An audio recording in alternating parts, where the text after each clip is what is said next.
Welcome to the Alaska Report. I'm Senator Mark Begich. This show is designed to inform you about issues, programs, and people important to Alaska. Alaska's other senator, Lisa Murkowski, and I plan to rotate each month, taking turns hosting this show. I'm pleased to have with me my guest today, Kim Elton. Kim is a former commercial fisherman, newspaperman, and longtime Alaska State Legislator who has recently been appointed as the Director of Alaska Affairs at the U.S. Department of Interior. In that capacity, Kim will help the Obama administration and the Interior Department understand the unique needs of Alaskans as the Interior Secretary's point person on Alaska issues. Kim, welcome. For those watching who may not be familiar with your background, tell us more about your life here in Alaska for the last 50 years. When I do I didn't mean to age you there, but when I do that, Senator, people think I can't hold a job. I actually got involved in public policy working in the J. Hammond administration in the office of Lieutenant Governor Terry Miller. Back at the time, we were doing an awful lot of lands issues. And because of that, really did get kind of pulled into the public policy sector. I worked for the Alaska Legislature. I've been an assistant state ombudsman. I worked for the Alaska Seafood Marketing Association. Oh, that's right. I remember that. Yeah, that's right. And in fact, the last time I was on this show was in my capacity as ASME director.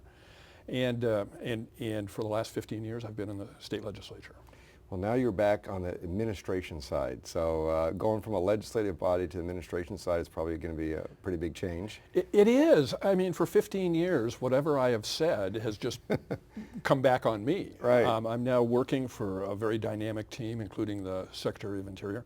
Yeah. And so it's been, I've had to retrain myself in the way that I speak because it doesn't roll back on me anymore. It rolls back on somebody else. On the administration. And the Secretary Salazar, a former senator from Colorado who's from the West and understands a lot of the Western issues, in our view, is a great addition to the administration. And having you there now to give them kind of the Alaska view is going to be very helpful. Can you, for our listeners, because they may not be familiar with kind of this position that you have as well as a future position that will be in the Alaska operation directly, can you explain kind of your role and responsibility? Now, I give you a little cushion here that's saying that you've only been there now 10 days, is that right? I found the bathroom. You found the bathroom, yeah. 10 days. So I know you don't have the big depth of the policy decisions, but kind of what you see or what you've been told your role and responsibility will be for the Interior Department and for the people of Alaska. Well, I think one of the attractions for this is new administration, new secretary, and when we were talking about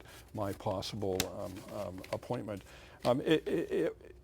the attractive thing to me was, hey, we're all new. You kind of get to define the job as you want to. And so the job, as it evolves, I think, is going to be if there is an Alaskan interest in any activity that the department has, that I'm going to be involved. And I mean, as Alaskans know, the strings of the department are, go throughout Alaska. A recent example, the lands bill that reflects on Eisenbeck. We've got endangered species. We've got OCS, and maybe we can talk about that a little bit later. Sure. We've got Fish and Wildlife Service, national parks. Right. Conceptually, I understood all of this. In 10 days, the reality is beginning to sink in. It's a pretty big part. I mean, Alaska, in comparison to all the work the Interior Department does, I mean, Alaska is the only state that has a special person that works in the Interior Department for Alaska. And that's a pretty significant statement, but it's also because, as you've just described, there's so much that the Interior Department does. I know recently, as you mentioned, the lands bill, another big piece of legislation that we passed here recently was the economic stimulus or the Economic Recovery Act, which the Interior Department did very well in the sense of resources in there. And my guess, and maybe you comment on this, that you'll have some comments or impact in as time goes on and those dollars spent and making sure that if they're Alaska dollars that people understand in the Interior Department that here's our needs and here's our critical needs if they're Alaska dollars going up there. Yeah, I mean, I plan if not, I'll just define that role for you. Yeah. We'll tell the Secretary later. I'm going to go back and I'm going to say, here's what the Senator wants me to do. That's right. I think that Alaskans, I think, understand, the difficulties in trying to assess how and when and why those stimulus dollars are going to be spent. And it's the same with kind of the Interior Department pot. Mm-hmm. And there are extensive discussions going on between all of the different agencies within the department and the Secretary's office. The Secretary actually has a point person who's a very talented person with a good business background. That's focused on the economic recovery? It's focused on the economic recovery, and they are working on protocols with the White House. They're working on protocols. There are going to be some projects, I suspect, that are going to be done in conjunction with some of the other departments. And so I'm not going to get ahead of the process and start talking about what the outcomes might be, but I am very surprised and I'm very pleased at how seriously they're taking this, how seriously they're taking directions from Congress and from the White House on the kinds of projects that are going to pass muster. The process is great, and hopefully the outcome is going to be even better. Well, I know we've had some good response already from the Interior Department, and some of those dollars reaching the state already. And I anticipate, because they did so well in the economic recovery bill, that we'll see more of that. But that's great to know. That I didn't realize they had a specific person, because some departments have not done that. Knowing the Interior Department has done that gives me great hope, and having you now there is another plus to that. Well, thanks. You know, I know on I think it's April 14th, Secretary Salazar is coming up to Alaska on have a hearing on OCS, Outer Continental Shelf oil and gas issues, and I'm assuming you're going to be up there with him, travel back with him. Can you tell us kind of what the view or the hope is of Secretary Salazar and yourself to gain from that meeting, that hearing? Sure, and I'll talk about recipe kinds of stuff first. The Anchorage meeting is going to be the third in a series of 4. He is. When you say a third in a series of 4, around the country. Around the country. He's kind of divided it up by region to talk about offshore energy issues, not just oil and gas, but renewables also. Sure.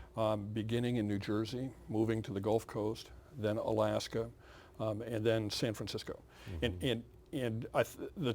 There have been challenges. That's a variety of areas. I can only imagine what kind of testimony he's going to get. And one of the issues for Alaska and the schedule is that Alaska comes between Easter weekend and California, and so that has provided some schedule constraints.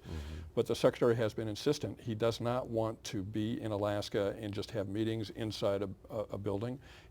This is going to be his first trip to the state as Secretary. This is great. And he wants to come back not just knowing the people, but kind of seeing the regime in which the department operates. And so we are struggling, but I'm relatively confident that we're going to be able to get out of Anchorage for a period of time, so that he can see not just your former city, the urban area, but get some kind of an understanding of what happens, kind of over the horizon from Anchorage.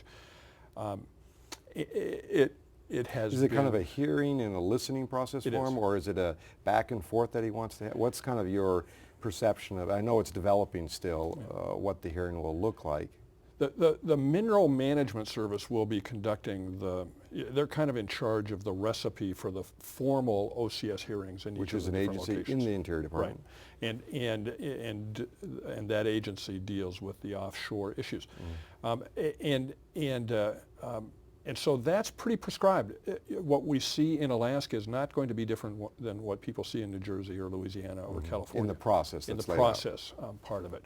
And that's why I think that on this first trip to Alaska as Secretary, he's anxious to get outside that and outside kind of the formal ties that come with those confinement meetings. That they're in. And so he'll spend the bulk of the morning at the OCS hearings. One of the things that he wants to do in each of the locations is, sit down with his assets, the human assets in the Department of Interior in Alaska, the regional directors as well as the field people, and say, hey, here we are. Look Here's forward. kind of the mission and oh, that's great. But beyond that, we're trying desperately to get him out of the city you used to be mayor of, senator, and so that he has the experience on both. And on that component of the trip, if it happens, I think it's going to be mostly educational. I don't think he's going to want to stand up and say, here's who I am and what I want to do. Right. I think he's going to stand up and say, here I am, what should I be focusing on? Gotcha. Kind of a listening opportunity and learning opportunity Yes. for him and the department. Yes. Because I'm assuming not only will you be there, but probably the local folks will be participating to some level of being there and listening to that testimony, and also maybe if there's any give back.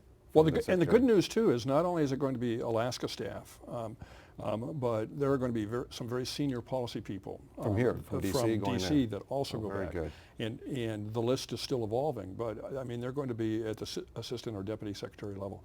So it's a good opportunity, not just for Alaskans to see the senior policy folks, but for the senior policy folks to see Alaska. Oh, that's fantastic.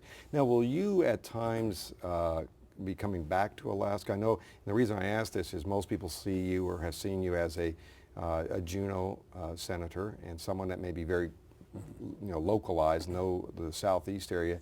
Will it be also an opportunity for you to come back on a regular basis to kind of get through the state and help understand or get folks around the state to see you as the statewide person now, not as, because people see you, I'm still looking at you as the senator from Juneau. I know as a former mayor, people look at me sometimes and say, well, do you just represent Anchorage issues as a senator? But my guess is that's something that you'll be doing yourself. I mean, I was warned that there's going to be travel, and probably two different answers to a very good question. The first is, I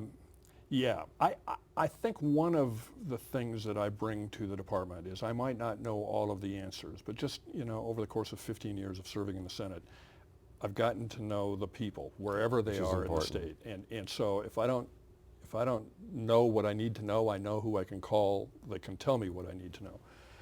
And so that is valuable.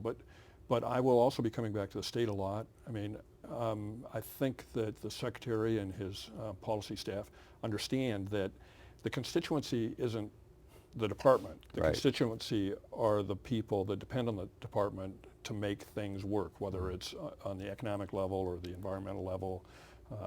And so we're going to reestablish and keep the other Alaska special assistant position. That person will be based in Anchorage and will be Let me hold you on that because I got to go to a break, but I do want to talk about what that other position will be and how that will help in your job and the Secretary's job. Just 1 second here. We're going to take a short break here. Please stay with us as I continue my conversation with Kim Elton, the Director of the Alaska Affairs at the United States Department of Interior. Everyone has friends. There's online friends, friends to go out with on a Saturday night, friends to hang out with and do nothing, friends who show up on moving day.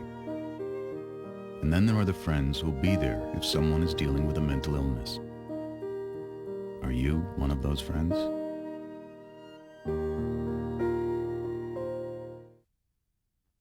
The bear climbed over the mountain, the bear climbed over the mountain, the bear climbed over the mountain, and what do you think he saw?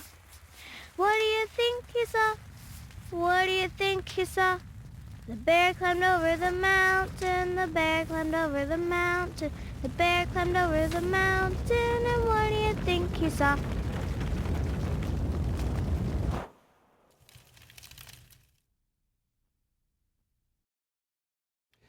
Welcome back. I'm Senator Mark Begich. On this edition of the Alaska Report, we are talking to Kim Elton, the Director of the Alaska Affairs at the U.S. Department of Interior. Let's continue the discussion, and I know we took our short break there, but we were talking about your counterpart, your assistant or whoever, I'm not sure the right title, but you'll have someone actually in Alaska because you'll be here in Washington, D.C. working, but you'll actually have another body working in Alaska. And how will that interact with you in the department? Yeah, we're continuing something that I think is very important for the state of Alaska. You had noted earlier that we're the only state that actually has somebody in the Secretary's office dealing with state issues. That's right. And in addition to that, we have another position that works for the Secretary that will be based in Anchorage, that will be not just the eyes and the ears for the department on Alaska issues, but will also be able to work, in a very close way with the constituencies that depend upon the department.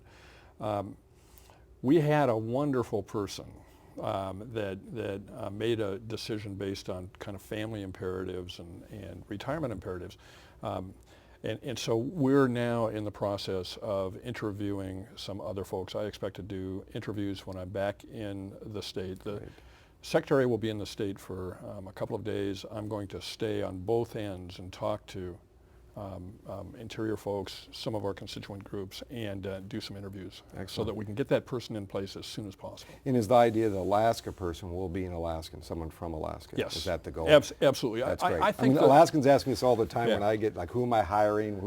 Where are they Yeah. from? You know, Yeah. and that's a very important fact. And I think it's very important. I mean, I don't need to tell you how difficult sometimes it is to work in Alaska without understanding all those threads that tie people together. Yeah. And so yeah, it only works if it's a person that has lived in Alaska, has worked in Alaska, and understands how people are connected. I mean, we're a big state that has some very complex webs in it. I know one of the things we've done or doing in our office in Alaska is, instead of kind of waiting for the calls to come in, we're going out, we're outreaching, we're going to groups that maybe had not seen members from the delegation staff. Yep. Is that kind of the same theory, that you don't want this person just sitting behind a desk waiting for the issues, but kind of get out there and reach out, as you will do from the DC end to there, but have this person really kind of proactive? Is that kind of the way I'm understanding the way you describe it? Absolutely. This doesn't work if you're a bureaucrat. Mm-hmm. It works if you are the kind of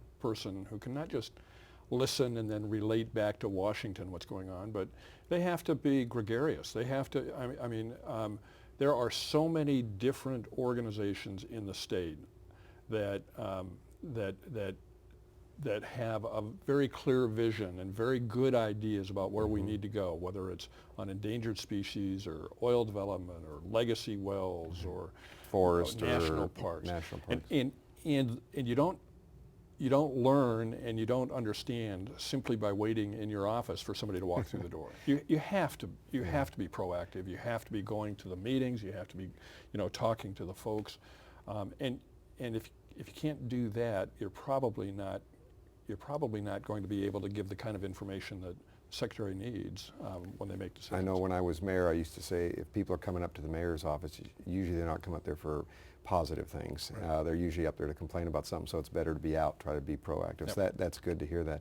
One issue which I know is I know when I've had conversations with Secretary Salazar, I know this is something that I know of personal interest to you, and that's the whole issue of renewable energy and what that can do. And you've kind of hinted to it in the hearing. Not only is it about oil and gas, but the other issues that we have around energy. The Interior Department, like throughout the federal bureaucracy, what I've learned just being here now 10, 11 weeks is many departments touch renewable energy. Interior Department obviously will have some role. Hard to say. I don't know what that role is. Maybe you could help. I know you've only been there 10 days, but we can map a plan. We can map a plan, and then again tell the Secretary that that's the plan. And I said as a senator, but I think the Interior Department, because they have so much of the land and so much of the control of the land, that when we start talking about wind and geothermal and so forth, there'll be some role and responsibility. Do you see alternative or renewable energy as part of that equation in regards to the Interior Department? Something you might be, your experience in Juneau might be very helpful to the department? Absolutely. There are several reasons that I kind of accepted this challenge. And two of the big ones are the focus that the Secretary is bringing to renewable energy. Right. And quite frankly, I think his deep and abiding interest in this matches Alaskans' aspirations. Right. As you know, the legislature last year invested heavily right. in Thank you for that role that you had there, yeah, too. That was $100 million, I think, right? It was. And a big investment in renewables and a big investment in efficiencies. Mm-hmm. The Secretary is very adamant. He is bringing that to the table, and it is going to stay on the table. And so I think what he wants to accomplish, matches what Alaskans have begun to do. We're still working on how you do it, and For example, we know the University of Alaska is interested in doing work. They've expanded their programs. Absolutely. We know what's going on with the efficiency part, kind of moving into kind of a recipe on how you distribute the renewable energy dollars. So yeah, I think that this is going to be a good match. Yeah, I know when I've had conversation with the Secretary, renewable energy has been a high priority. He brings it up almost every time in some indirect or direct conversation. And you know, I just know your interest in kind of bringing the Alaska model, which in a lot of ways, as I describe to people, Alaska is one of the only places where you can get almost any kind of renewable energy. There's not many states that have the variety that we have, and also the conditions that we can work under, some very extreme conditions. As I describe to people, when you can think of Nome, Alaska, and they have solar panels on their buildings, you know, it puts it in perspective of the capacity of renewable energy and what you can do. So I think from Alaska's perspective, working with the Interior Department, and I know it's going to be complex because you have a lot of crossover with other Department of Energy, even the Agriculture Department has energy projects, and you got to figure out how it all fits. But this is, I know from the delegation, from myself personally, is going to be a big interest, and you're right on target that Alaska's interest in renewable energy is pretty significant. So. I think the challenge that we all have as Alaskans sometimes is, I mean, when people talk about renewable energy outside of the state, I mean, it's beyond conceptual, but you know, it's maybe more philosophical. In Alaska, when you're paying $8 a gallon, you know, for gas for the snow machine or for your pickup, it's conceptual, it's philosophical, but it is a real economic issue also. Well, I think it would be interesting, and maybe on one of those trips that he makes back, and I know down in Dillingham they have some experiments with tidal energy for the fishing industry there to make sure they have ice for the fish. It's a very unique project. Go up to Kotzebue, I think it is, with the wind farm up there and what they've done in saving diesel fuel. You see the geothermal activity up toward a little north of Fairbanks, as you know, and what's been going on there with Chena Hot Springs. I think we have just such a neat selection that to see that, because it's real dollar savings. It's real because of just the reason you said, when you're paying $8, $9 a gallon for fuel for your vehicles or your heating fuel, it adds up very quickly. Do you think, and I don't know if this falls, I know we've had a lot of discussion through my work on the Commerce Committee with NOAA, which is, even though that's commerce in the sense of climate change, Arctic policy. Have you, and again, I know, again, give you the warning here, 10 days only on the job, have you seen discussion within the Interior Department about their role or potential role around the issue of climate change or Arctic policy? I mean, climate change is one that's definitely, you know, it's on the President's agenda. It's on the legislative body here, Senate and House agenda. Has there been discussions that you see that there will be a role or not a role? And again, Alaska is ground zero for climate change and probably a great example of how to show what the impact is. Yeah. Do you see any? Because it is important to the President, it's important to each and every department also. There we go. I mean, if I said too much about how this is going to work, I'd be way ahead of myself. I mean, as you know, a lot of the policy people are yet to be in place in a lot of the departments. So those protocols and how you accomplish, you know, what the President's goal is, what the Secretary's goal is, it's easier to articulate what the goals are than it is who's going to be doing it and how it's going to be done. Having said that, I mean, we have kind of lived it as Alaskans, what is happening. I mean, we've got villages that are threatened. We have legacy oil wells on the North Slope that are threatened. Don't want to bring up a controversial topic, but you know, the debate on global warming implicates Endangered Species Act, the polar bears. And also acidification of the waters and what happens with fishing. I mean, there's a kind of a collection of things that. Yep. So it is. I mean, first of all, it is an important issue for the Secretary, and I think the Secretary is somewhat empowered because it's also a very important issue to the White House. Yeah. Well, you know, I know I've had discussions on a fairly regular basis with colleagues down here, because I always like to describe, you know, because they always talk about climate change or global warming. They want to go to Greenland or somewhere. I say, hey, come to Alaska if you want to see the impacts. But also you can see things that we're doing that are in a positive step that is good for the taxpayer, also good for the business community, and dealing with emissions. So it's going to be an interesting role for the Interior Department, especially because again so much land is owned and controlled by the federal government in Alaska. I know we only have about 2 minutes left here, so let me, if I can, and I know Ask this may the be tough questions. Well, I won't give you, this is your warm-up because you've only been there 10 days. I have a list of really tough ones, but I'll hold those. But if you could say one or two things about, again, kind of reiterate what you see your role for Alaskans to help the Interior Department clearly understand the uniqueness of Alaska. And we always say that, we're unique, and it is in a lot of ways. Can you kind of summarize that what we talked about earlier, and Sure. again, so that listeners really hear that? Yeah, if there is an Alaska issue, I hope that Alaskans come to me, and so that where possible it can be added to the agenda. And that sounds difficult. For the first time in my life, I now am in the federal bureaucracy. Right. But we're going to try and make it as easy as possible for Alaskans to maintain contact with me, and hopefully we'll make it even easier once we have the in Alaska person. I think that as a senator does, constituent service is going to be very, very important. And we can never promise an outcome, but I think that we can promise through my role, through the role of the person in Alaska, that we're going to work very hard. Sometimes we might end up saying no, Right. simply because of the clash of interests that sometimes happens. But we're going to work very hard. Well, that's great, Kim. Thank you very much. We are out of time for this segment of Alaska Report. I want to thank you again, Kim, for being here to talk to us about the issues regarding Alaska and the Interior Department. Be prepared next time for the real tough ones because you'll have more than 10 days. We'll send somebody else. There we go. And there we go. And I know you've been working closely. We'll be looking forward to working closely with you, and I look forward to seeing you back in Alaska many times. But also, again, thank you for joining us today. Thank you, Senator.